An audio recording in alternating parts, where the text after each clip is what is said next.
So here are two alternatives to the pull-up if you're unable to do one, or lat pull-downs if you don't have a machine. This first one is a pull-up negative. So basically you're starting on a box, jump up so you're holding that top position and slowly lower yourself down. And our second exercise is a banded lat pull-down, where basically you can loop the band around a rack or attach it to your ceiling somehow. We'll circle back to these two exercises in a moment, but let's go through lat engagement first. So when we're doing any type of rowing movement, if you shrug your shoulders up, basically those traps are engaged. Now if you do an anti-shrug and almost like punch the floor, what we're engaging now is your lats. You're kind of pulling the shoulders down to the floor. For any type of vertical pulling movement, we always want to make sure that those lats are engaged and we're not dumping those shoulders forward.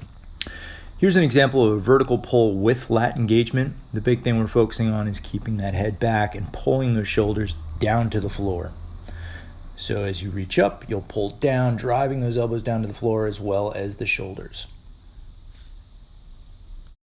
And here's an example of a vertical pull where the lat disengages through the movement. You can see that those shoulders start to dump forward, the traps and the biceps kind of take over the movement. You can even see the neck is kind of in a bad position as well.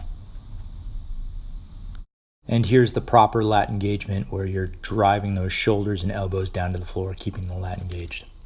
Pull-up negatives or eccentric pull-ups are a great alternative to pull-ups.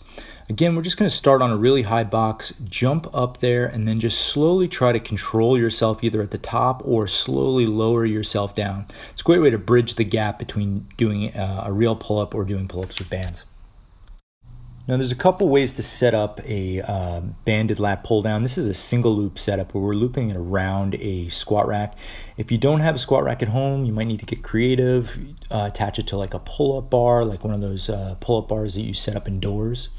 Or you can attach it to a ceiling, set up a hook or something in the ceiling or a stud of some sort. We're just gonna loop our hands through the band, go into a kneeling position, and then just do your normal lat pull down. I like to do a little stretch at the top where I'm almost shrugging the weight up, get a nice little stretch to the lat. If the resistance isn't challenging enough, what you could do is stand up and grab the band at a little higher spot. And same thing, drive those elbows down, pull those shoulders down to the hips, trying to keep those lats engaged as you're doing the movement. And your final alternative here is what we call like a double loop, where basically instead of doing that single loop, you're actually going to grab the band on both sides, slip your hands inside the band and grip it. That just makes it a little bit easier to grip.